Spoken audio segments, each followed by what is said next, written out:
즉 확장해가 쓸 수도 있어요. 법규에 맞춰서. 반면에 네 번째입니다. 지하층 바다 면적 계산할 때 용적률 계산 그 의미가 무엇인가? 2분의 1이 제일 잘 나오니까 지하층 이해할 때 일단 그림 그려서 설명을 드리겠습니다. 자, 이어서 우리는 제9강이 되겠습니다. 9강은 교재 페이지 132쪽 밑에 제2절 특별건축구역 등입니다. 특별건축구역 등은 매우 중요하기 때문에 이미 기본 강의할 때 중요한 건 다 짚어드렸어요. 그걸 꼭 기억하시고 다시 한번 간단하게 짚어드리고 혹시 안 한 걸 간단히 좀 해드리겠습니다. 첫째, 그 용어 정의, 의, 특별건축구역이란 조화롭고 창의적인 건축물의 건축을 통하여 이렇게 나가죠. 이 용어 정의는 단답형에서 나온 적이 있습니다. 주관식 단답형에서. 즉 특별건축구역 정론은 나온 적이 있습니다. 이런 걸 뭐라고 하느냐? 특별건축구역 신문이 나온 적이 있고 옆으로 가서 지정대상적. 특별건축구역은 누가 지정하느냐? 전에는 국토교통부 장관만 지정했는데 지금은 국토교통부 장관이 지정할 때도 있고 시도의사가 지정할 때도 있는데 각각의 경우가 거기 동그라미 1번 국토교통부 장관이 지정하는 경우 2번 시도의사가 지정하는 경우 있죠. 각각 읽어보시면 됩니다. 그게 중요한 건 아니고 진짜 중요한 건 기본 강의에서 말씀드렸다시피 가운데 지정금지 대상지역 거기 동그라미 1번부터 5번까지 있죠. 개발제한구역, 즉 그린벨트, 그 다음에 자연공원, 접도구역 등등 5가지. 이건 꼭 외우셔야 돼요. 여기는 지정하면 안 됩니다. 꼭 외우시기 바랍니다. 다음, 이 지정할 때는 신청을 받아서 지정할 때도 있고 그냥 직권으로 지정하는 경우도 있어요. 밑에 신청받아서 지정하는 겁니다. 누가 신청하는가 봅시다. 중앙행정기관의 장, 그 다음에 시도의사 또는 시장, 군수청장은 특별구역, 건축구역 지정이 필요하다. 이럴 때는 일정 자료를 같이 하죠. 누구한테? 중앙행정기관장 또는 시도의사는 누구한테 신청하고 국토교통부 장관한테 신청하고 시장, 군수청장은 누구한테 신청하고 특별시장, 광역시장, 도의사한테 신청한다. 이렇게 할 수 있게 돼 있죠. 또 누구는 거기 국토교통부 장관 또는 시도의사는 필요할 때는 굳이 신청 안 받고도 직권으로도 지정할 수가 있습니다. 그렇게 되는 겁니다. 이렇게 바로 신청받아서 할 때도 있고 직권을 할 때도 있구나 이렇게 보시면 되겠습니다. 그 서류는 그냥 거기 읽어보시면 됩니다. 즉 134쪽에 나오는데 참고로 읽어보시면 되겠습니다.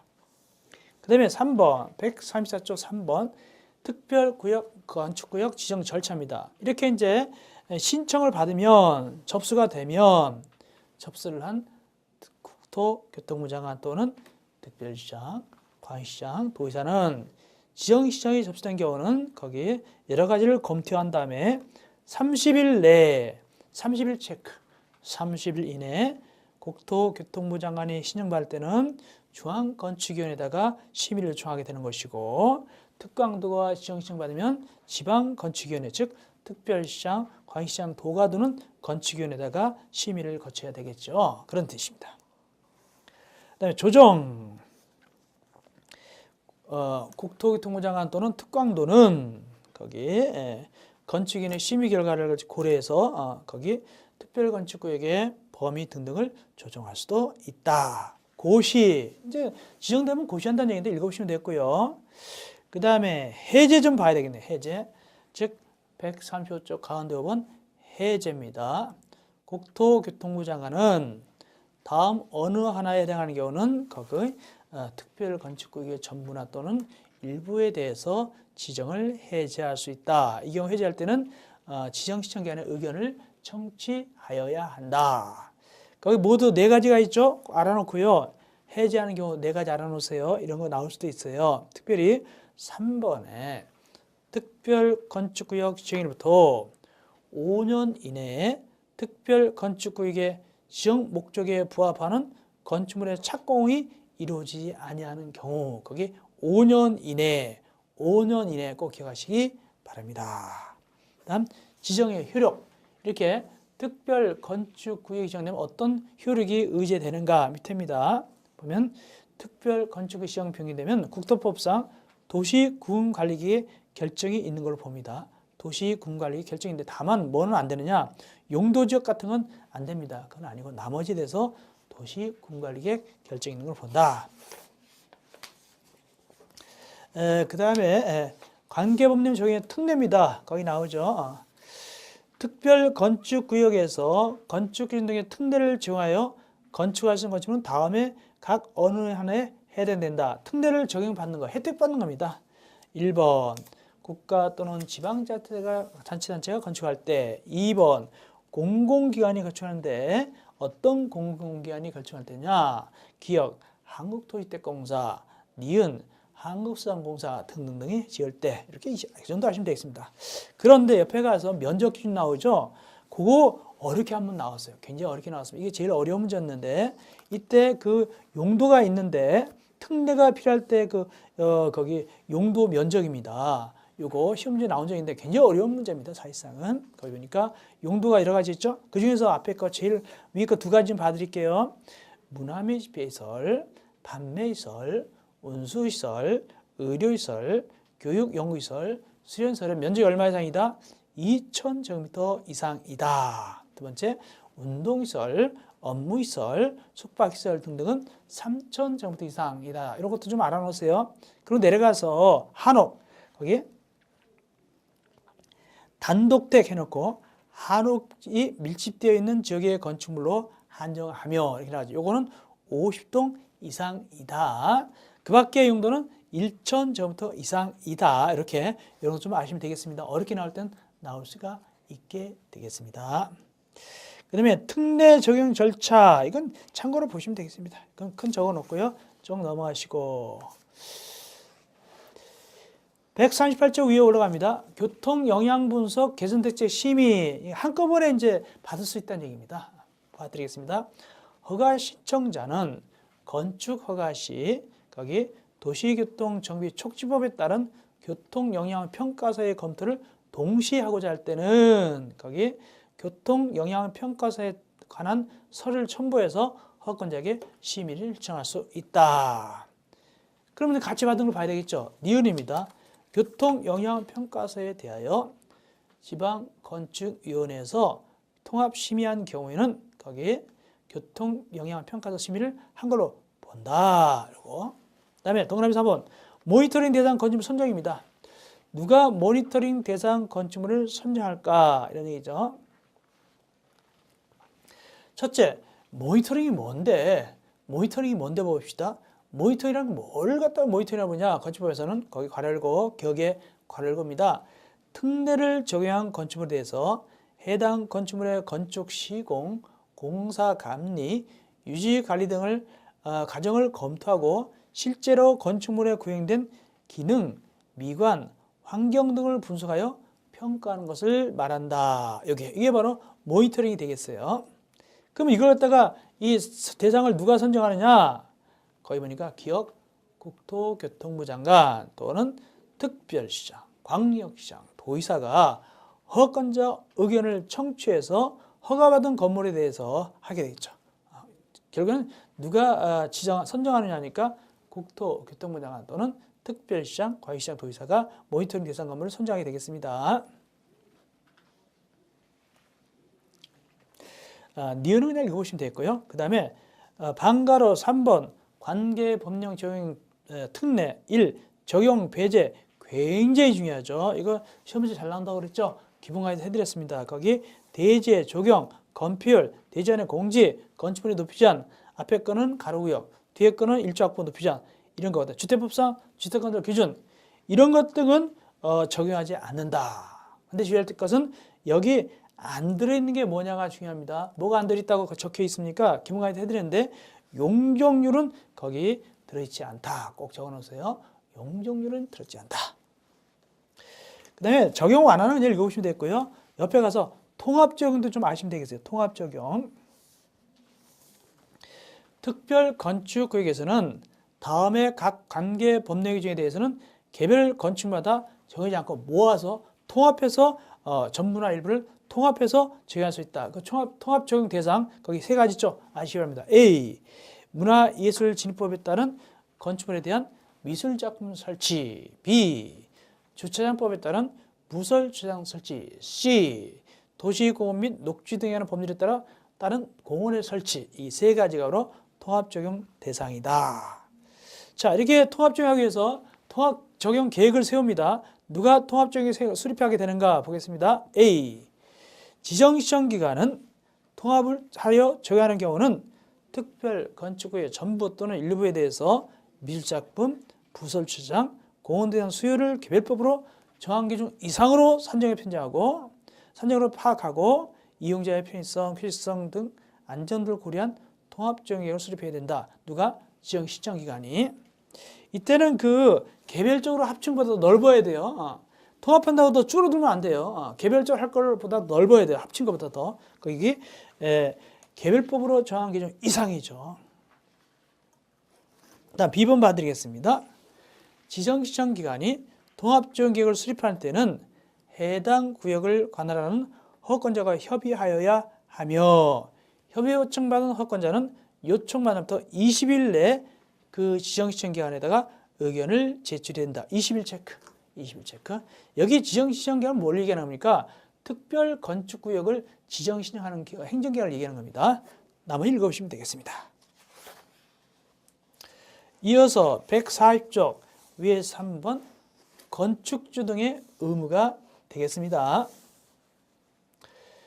1번 특별 건축구역에서 건축기준 등의 적용 특례사항을 적용해서 건축허가를 받은 건축물의 공사감리자, 시공자, 건축주, 소유자, 관리자는 시공 중이거나 건축물의 사용수인 이후에도 당초 허가를 받은 건축물의 형태, 재료, 색채 등이 원형을 유지하도록 필요한 조치를 해야 된다. 계속적으로 해야 됩니다. 특별건축 허가 받은 다음에 나중에는 엉망 만들면 안 됩니다. 계속적으로 유지를 하라는 얘기입니다. 원형을 유지한다. 그래야만이 특별건축의 의미가 있는 것이죠. 이어서 모니터링입니다. 요거 보겠습니다. 아까 얘기했던 모니터링 대상으로 진된 건축물은 거기 소유자 또는 거기 건축주는 건축물의 건축주나 소유자는 건축물의 설계 등등 거기 평가에 대한 모니터링 보고서를 사용 승인 시 다 짓고 난 다음에 사용 승인할 때 허가권자에 제출해야 되며 그다음에 주기적으로 이제 보고서 냅니다. 주기적으로 보고서 내는데 주기적으로 얼마냐? 여기 중요합니다. 사용 승인부터 10년까지 대통령령으로 정하는 기간마다 정기적으로 모니터링 보고서를 허가권자한테 제출하거라.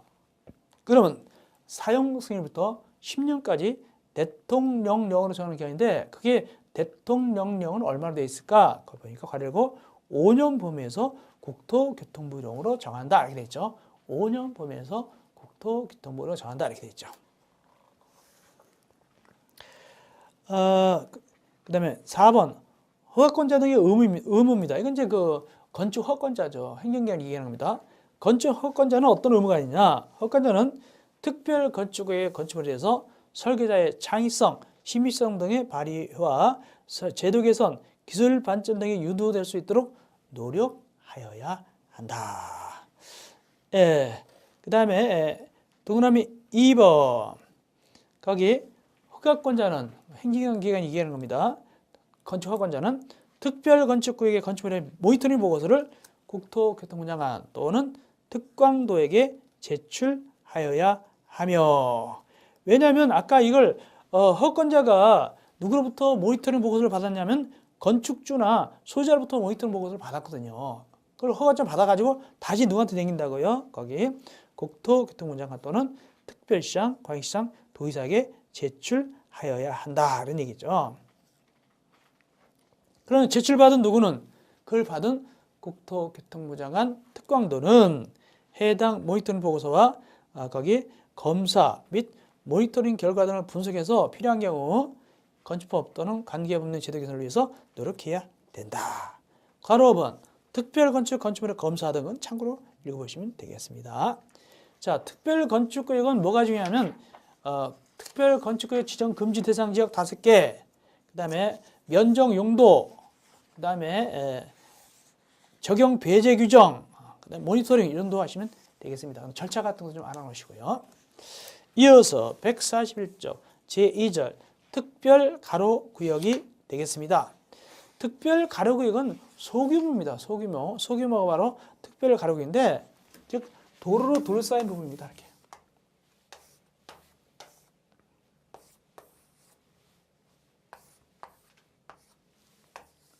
이게 도로로 둘러싸인 부분이 바로 특별 건축 구역이 특별 가로 구역인데, 이 부분 이 소규모입니다. 이렇게 소규모가 바로 특별 가로 구역인데 보겠습니다.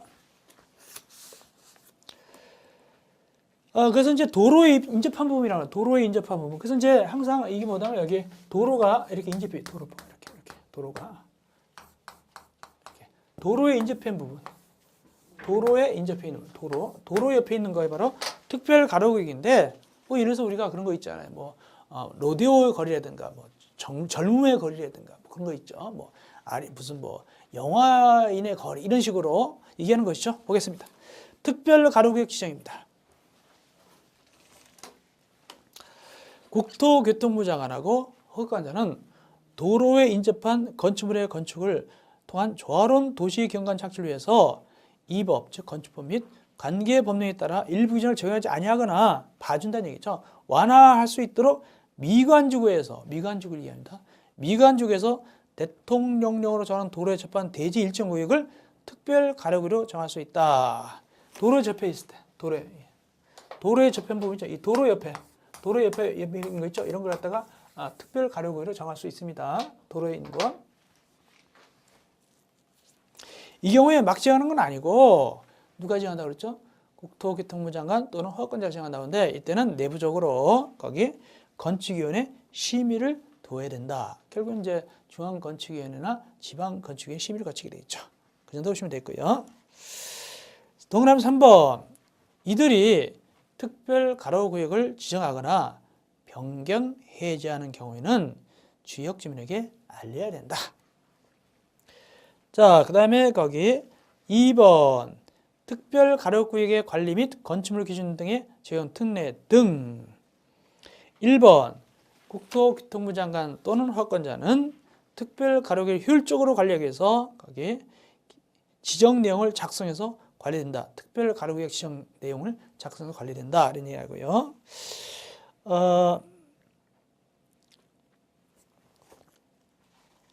동그라미 2번은 그냥 넘어도 되겠습니다. 넘어도 괜찮고요. 쭉 갑시다. 자, 어쨌거나 특별 가로 구역은 도로 옆에 접한 부분이고, 이를 누가 정해 준다고요? 국토교통부나 허가권자가 정해주고 내부적으로 뭘 거친다? 건축위의 심의를 거친다. 윤도하시면 되겠습니다. 자, 넘어갑시다. 이어서 건축협정입니다. 142조 건축협정. 요거는 말이죠.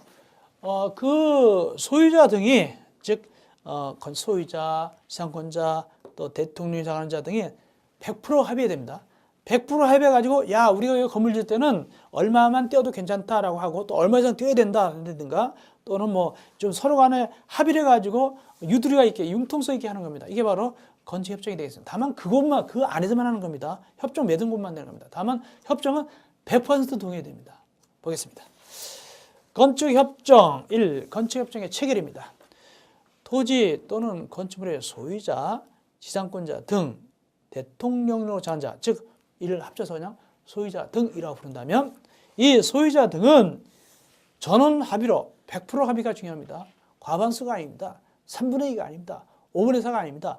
전원 합의로 다음 어느 하나에 해당하는 지역 구역에서 건축물의 건축, 대손, 리모델링에 대한 협정, 이걸 건축협정을 체결할 수 있다. 서로 협정에서 융통성의 법 규정을 약간 완화시킬 수 있어요. 그런 효과가 있습니다. 서로 합의가 됐으니까. 어떤 지역일까? 기억, 지구단위기였고요. 니은, 도시 및 주거환경정비법상 주거환경 개선사업 또는 주거환경관리사업이죠. 다음에 디귿, 도시 재정비 촉진을 위한 특별법상 존치지역. 존치지역은요, 재정비 촉진 지구이긴 이지만 좀 개발이 좀 늦은 것이에요. 사실상 약간 벤치 시대죠. 우선적으로 개발하는 데가 아닙니다. 좀 약간 떨어진 것입니다. 이런데 니을, 기타 그분들이 도시 및 주거환경 개선이 필요하다고 인정해서 해당 지방자치단체 조례로 정하는 거. 이 네 가지, 이 네 가지에서 건축협정을 체결합니다. 토지 소유자 등이 100% 동의입니다. 전원 합의로. 그 다음에 동그라미 2번. 이때 이제 사람 수 계산할 때, 전원 합의할 때, 한다 할 때, 혹시 여러 개의 땅 가진 사람은 어떨 것이냐? 그때는 세 개의 땅 가진 사람, A라는 사람이 세 필지 갖고 있다. 그러면 세 명으로 계산할 것인가? 그런 얘기입니다. 어떻게 계산할까? 2번 봅시다. 동그라미 1번. 제1항 각호 지역 또는 구역에서 둘 이상 토지를 소유한 자가 1인인 경우에도 그 토지 소유자는 거기에 해당 토지의 구역을 건축협정 대상 지역으로 하는 건축협정을 정할 수 있다. 이 경우 한 명으로 본다. 토지소유자 1인을 건축협정 체계자로 본다. 그러니까 여러 개 이상 가진 자도 거기 협정을 체결할 수 있습니다. 다만 이 경우에 있어서는 한 명을 갖다가 한 명으로 계산합니다. 토지소유자 1인을 건축협정 체계자로 본다. 그 다음에 나무 읽어보시고요. 143조 옆에 괄호 2번 건축협정 운영위원회 설비입니다. 이건 이제 건축협정을 갖다가 협정서 작성한다든가 또는 관리 등을 위해서 효율적으로 하기 위해서 이제 운영회를 갖게 되는 거죠. 보겠습니다. 협정 체결자는 건축협정 작성 및 건축협정 관리 등을 위해서 필요한 경우 협정 체결 간의 자율적인 기구로서 운영위원회, 즉 건축협정 운영회를 설립할 수 있다. 그럼 어떻게 기구를 구성하는가? 2번입니다. 건축협정 운영을 설립하려면 협정 체결자 과반수 동의를 받아서 건축협정 대표자를 선임하고, 대표자는 과반수 동의입니다. 전원 동의가 아니라. 건축협정 자체는 전원 합의입니다. 다만 대표자 뽑을 때는 과반수입니다. 그리고 국토교통부령이 정하는 바에 따라서 누구한테 신고하느냐? 인가권자한테 신고한다. 건축협정 인가권자한테 신고하게 되겠습니다. 그러면 건축협정 인가권자가 누군데?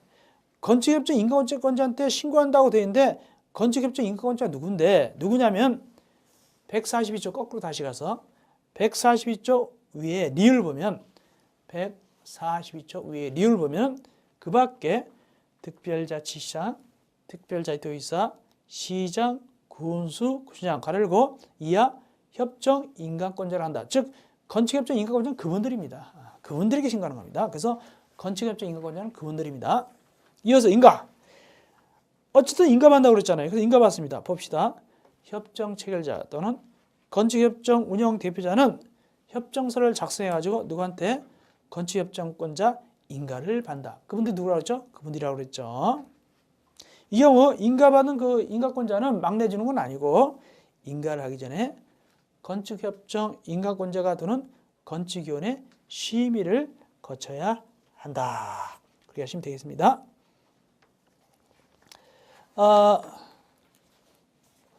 그 다음에 혹시 그 땅이 걸칠 때는 어떨 것이냐? 그러니까 그분들이 혼자가 아니라 이렇게 걸칠 때는 어떨 것이냐? 그것이 바로 2번입니다. 1항에 따른 건축협정 체결 대상 토지가 둘 이상 지역에 거쳤단 말이죠. 특별자치시, 시군구에 걸치는 경우는 건축협정 체결 대상 토지 면적의 과반이 속하는 건축협정 인가권자에게 인가를 신청할 수 있다. 그러니까 시군구와 다르다. 이게 건축협정 대상 지역인데 여기는 A시에 속하고 여기는 B시에 속한다. 어느 시장한테 인가를 신청한다고요? 이 과반이 넘는 거 B시장한테 인가를 신청할 수 있다는 얘기입니다. 과반이 속하는 반이 넘는 그 뜻입니다. 이 경우 144조입니다. 이 경우 인가 신청받은 건축협정 인가권자는 인가하기 전에 다른 그 특별시장, 시장 등과 협의된다. 그래서 얘한테 이제 신청을 했잖아요. 신청했으면 얘만 그냥 하는 것이 아니라 내부적으로 누구한테 A하고 협의합니다. A하고 협의한 다음에 이제 인가를 해줘야 되겠죠. 그래서 B가 신청 받았다 하더라도 나머지 A 시장하고 또 협의를 하거라. 그 뜻입니다. 쭉 넘어가시고요. 거기 폐지 봅시다. 6번. 144점 밑에 6번. 건축협정 폐지. 이제 안 한단 말이죠. 보겠습니다. 협정 체결자 또는 건축협정 운영의 대표자는 건축협정을 폐지하려는 경우는 협정 체결자 과반수 동의를 받아가지고 국토교통부령의 정한 바에 따라서 또 역시 인가를 받습니다. 누구한테? 건축협정 인가권자. 그래서 폐지도 인가받습니다. 과반수 동의 받아가지고 건축협정 체결자 과반수 동의 받습니다. 예. 그 다음에 쭉 가시고요.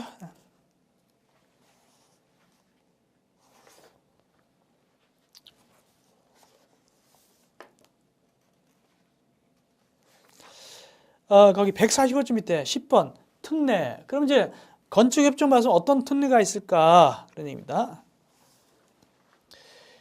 1번 거기 건축협정 체결해가지고 둘 이상 건물을 갖다가 벽을 맞벽으로 건축하는 경우 맞벽으로 건축하는 자는 공동으로 건축하는 신청할 수 있다. 맞벽 건축. 맞벽은 어떻게 하죠? 그 경계선에서 50cm 이내 맞벽으로 짓는 거죠. 이럴 때는 공동으로 신청할 수 있습니다. 건축협정의 경우는.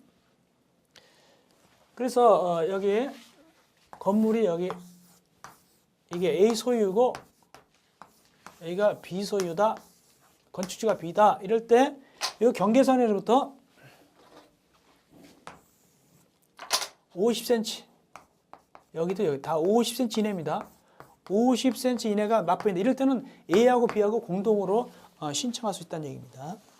어디에서는 건축협정 지역에서만 그렇죠.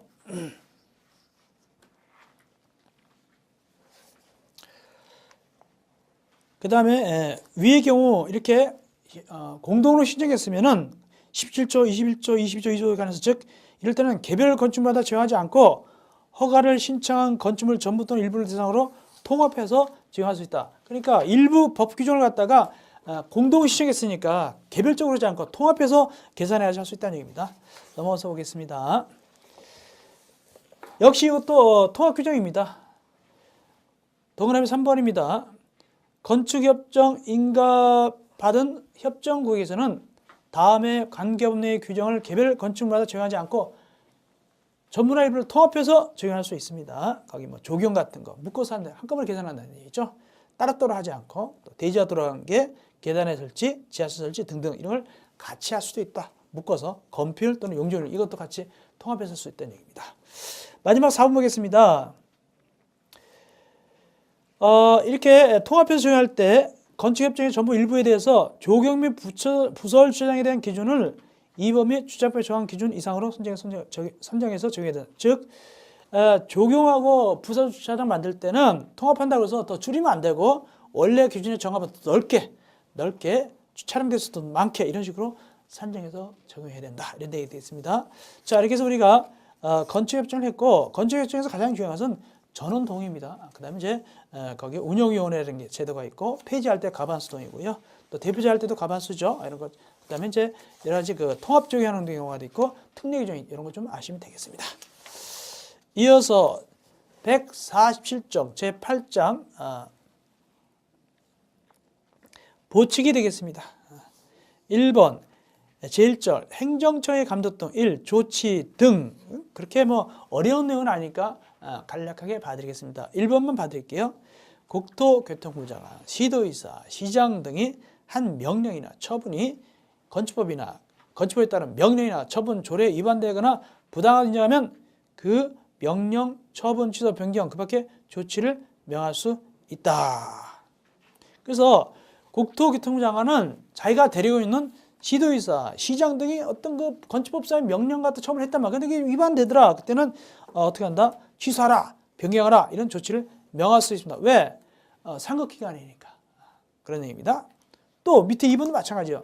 특별시장, 광역시장, 도의사는 누구보다 위에 있죠? 시장, 군수, 구청장보다 위에 있기 때문에 만약에 시장, 군수, 구청장이 한 것이 그것이 또 법규 위반이다 등할 때는 또 이럴 때 역시 똑같이 조치를 명할 수 있다. 그런 뜻입니다.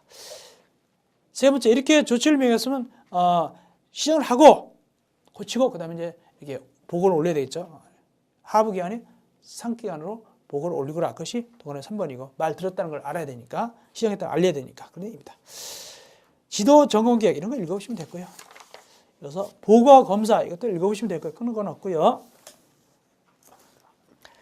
제2절 148조 위반 건축물 조치 이건 조금 보겠습니다. 위반 건축물 조치입니다.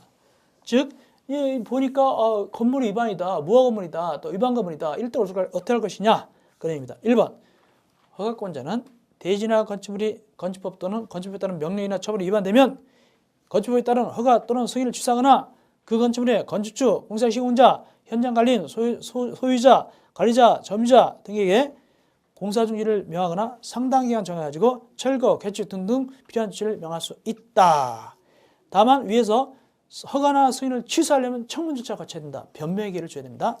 허가나 승인 등 취소하려면 이건 굉장히 큰 재산권 침해이기 때문에 굉장히 그 재산권과 관련되는 것이고 불이익이 큰 거기 때문에 청문을 실시하여야 한다. 그리고 2번이 중요한데 이렇게 위반 건물은 말이죠. 그 관계기관에 얘기해가지고 여기 음식점 허가 내주지 마시오. 또 등등 이렇게 요청할 수 있다는 얘기입니다. 보겠습니다. 허가권자는 위에 따라 허가나 승인이 취된 건축물 또는 위에 따른 시정령 받고도 이행하지 않는 건축물에 대해서는 다른 법령에 따른 영업이나 숙박업법 이런 데가 여관 허가 내주시면 하시오 이런 식으로 할 수 있다는 얘기죠. 술집 내주시면 하시오 이런 식으로 영업이나 그 밖의 행위를 허가, 면허, 인가 등등을 하지 않도록 요청을 할 수 있다. 이때 요청받은 자는 특별한 이유가 없는 응해야 된다. 다만 그 뒷부분입니다.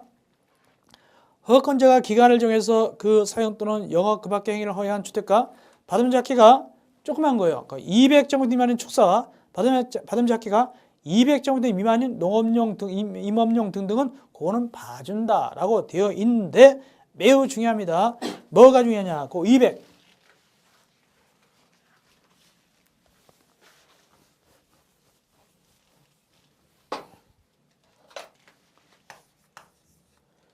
요거 밑에 나온 숫자 있죠? 200제곱미터는 다 꼭 고쳐야 됩니다. 개정됐습니다. 개정. 아주 중요합니다. 다 얼마로 고치냐? 400제곱미터로 고치시기 바랍니다. 이렇게 완화됐습니다. 이제는 200제곱미터 미만이 아니라 둘 다 얼마다? 밑에 글씨 148제곱미터입니다. 400제곱미터 미만입니다. 200이 아니라 400제곱미터 미만이 되겠습니다. 꼭 고쳐놓으시기 바랍니다. 올라가서 위반 건축물 표지 설치, 조사 관리는 참고로 읽으시면 됩니다. 이어서 제3절 기존 건축물에 대한 안전정비 시시정비는요. 이미 지어진 건물에 대해서도 어떤 조치를 할 수 있습니다. 법규 위반되거나 또는 안보상이 필요하거나 이럴 때 또 위험하다 이럴 때는 조치를 할 수 있죠. 철거 등 조치를 할 수가 있게 되겠습니다. 보겠습니다. 주체가 누구냐? 일단 누가 거기 그분들은 특별자치시장, 특별자치도시사 그분들은 기존 건축물이 국가 보안상 이유가 있거나 또 4장 대지와 도로 규정에 위반함으로써 다음 각 기준에 해당할 때는 철거, 개축, 증축 등등 조치를 명할 수 있다. 이 경우에 그분들이 보상하는 경우는 처분 후 생기는 손실을 시가로 보상한다. 이제 기존 건물인데 혹시 국가 보안상 필요해서 처분을 할 수도 있거든요. 그럴 때는 만약에 이건 법의 규정에 의해서 적법한 행위로 인해서 재산권 침해됐으니까 손실보상하잖아요. 이 경우에 있어서는 여기 보니까 어떤 보상하느냐? 시가로 보상합니다. 감정평가가 아니라 시가로 보상하여야 한다. 시가로 보상입니다. 넘어갑시다. 그래서 거기 이렇게 조치 명령할 수 있는 경우가 자세한 규정이 거기 모두 기역, 니은, 디귿 세 가지가 있습니다. 이럴 경우는 이렇게 조치를 기존 건물에서 조치를 할 수 있다. 그런 뜻입니다. 동그라미 2번. 이게 손실 보상하는데 이 금액이 나 적습니다라고 또 안 받는 경우가 있고 이게 다툼 있는 경우가 있어요. 이때는 어떤 절차가 마련되어 있을까? 그 뜻입니다. 동그라미 1에 따른 보상 금액에 관하여 협의가 성되지 아니한 경우 그분들은 그 보상 금액을 지급하거나 공탁하고 그 사실을 해당 건축물의 건축주에 알려야 된다. 이에 불복하는 자는 지급 또는 공탁의 통지를 받은 20일 내에 관할 토지 수용에다 재개 신청할 수 있다. 나 이거 마음에 안 들어요라고 이제 재개 신청하는 겁니다. 관할 토지 수용에다 며칠이 중요한데 20일 불복할 때 얘기합니다. 너무 적어요 이럴 때 20일 꼭 체크하시기 바랍니다. 그 다음에 거기에 그 동그라미는 뭐가 중요하면 어느 지구가 중요합니다. 그분들은 미관지구하고 경관지구 안에서 이게 중요합니다. 고도지구가 아닙니다. 고도지구나 뭐 방화지구가 아니라 미관지구, 경관지구 안에서 도시 미관이나 주거 환경상 현저히 장애가 된다고 인정하는 경우는 건축위원회 의결을 들어서 개축 또는 수선을 하게 할 수, 고쳐 이렇게 할 수 있다는 말이죠. 개축 또는 수선하게 할 수 있다. 어느 지구입니까? 미관지구, 경관지구. 여기 포인트입니다. 방화지구, 고도지구 아닙니다. 그다음 3번. 위에 우리가 있는 건축물이 좋지. 이게 무너지게 생겼다. 그런 뜻이죠. 그럴 때는 거기에 똑같은 얘기인데 나오죠.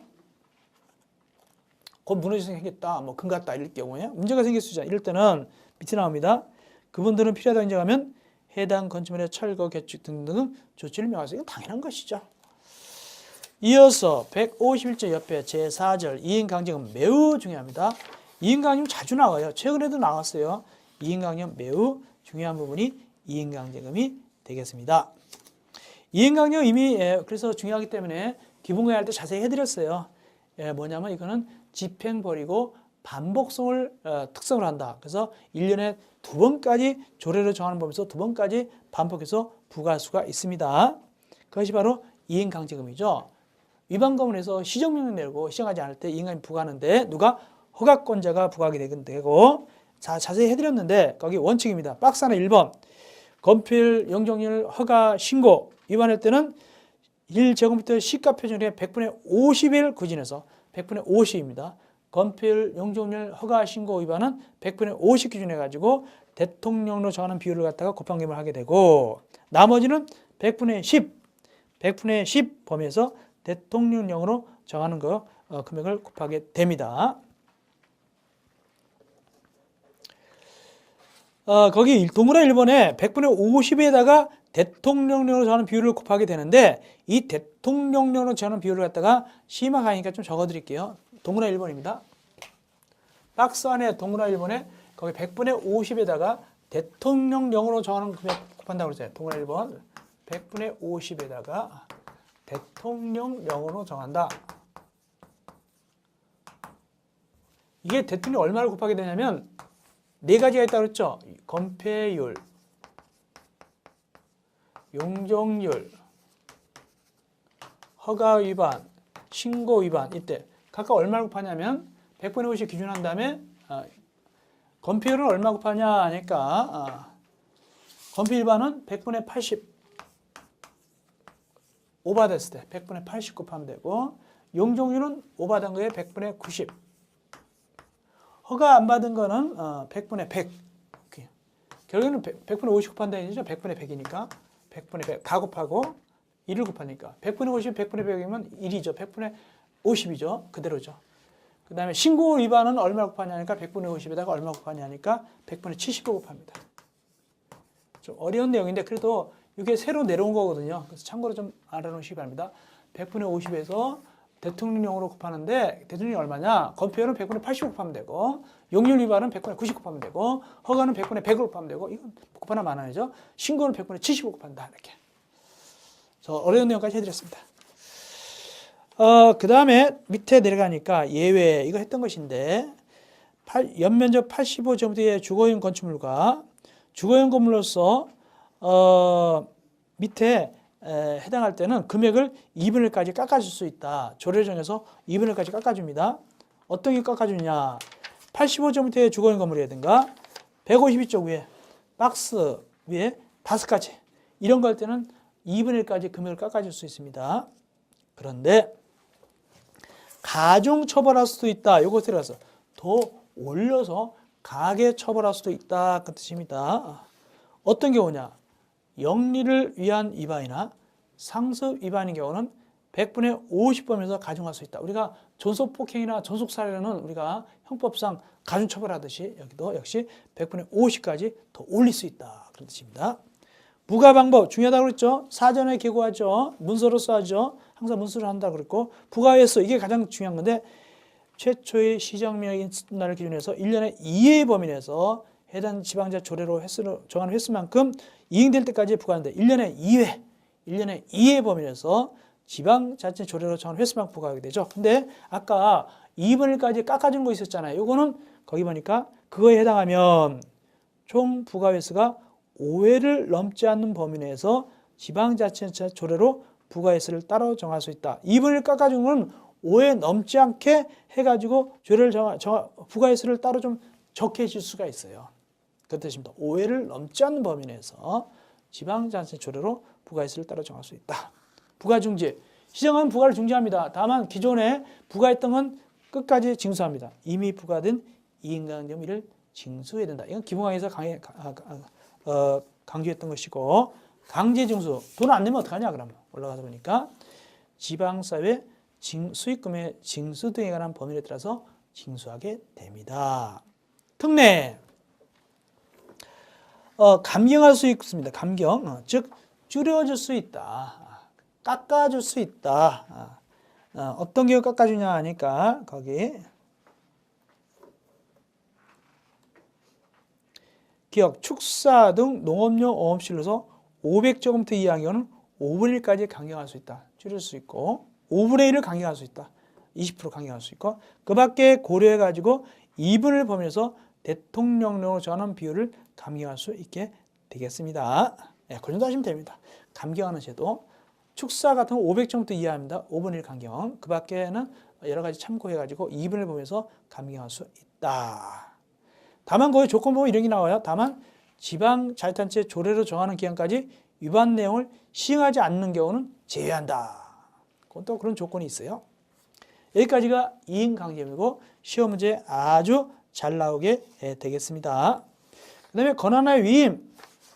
이건 참고로 읽어보시면 돼요. 5절 권한의 위임 이런 건 참고로 보시면 되겠고, 다음에 넘어가서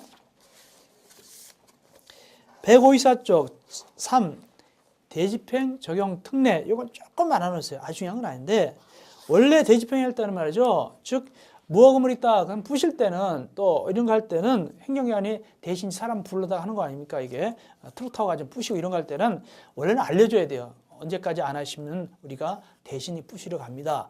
이런 식으로 대집행에 대해서는 알려줘야 되는데 긴급할 때는 이런 알리는 절차 안 하고 갑자기 가서 부실 수 있다는 얘기입니다. 갑자기 가서 무허금을 가서 갑자기 부셔버릴 수도 있다. 이게 바로 대집행 적용 특례입니다. 원래는 알려주고 가야 되는데 보겠습니다.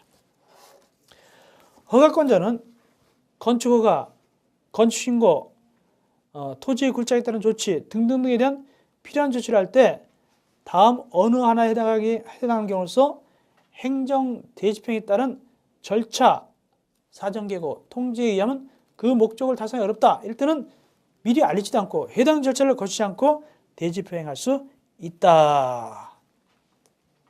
다만 대집행은 건축물 관리에 필요한 최소한대 거쳐야 된다.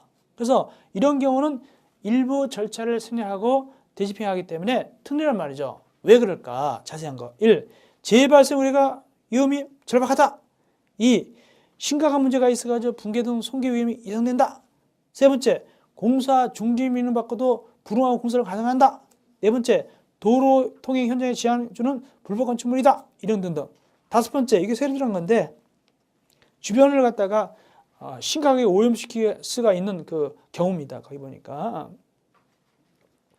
수질 나오죠. 오염 물질을 배치하는 건축물로서 아주 그 나쁜 물질을 뿜어내는 건물 이런 것도 역시 미리 얘기하지 않고 가서도 이렇게 철거 같은 걸 할 수도 있고 조치할 수 있다는 얘기입니다. 이것이 바로 대집행 적용 특례입니다. 원래는 대집행이라는 것은 미리 사전 개고해야 되는데 이런 절차 없어도 할 수 있는 경우가 있습니다.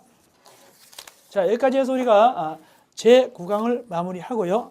제10강은 쉬었다가 155쪽 제6절 면적과 높이 층수 산점 한번 들어가시면 되겠습니다. 여러분들 고생했습니다. 제10강에서 뵙겠습니다.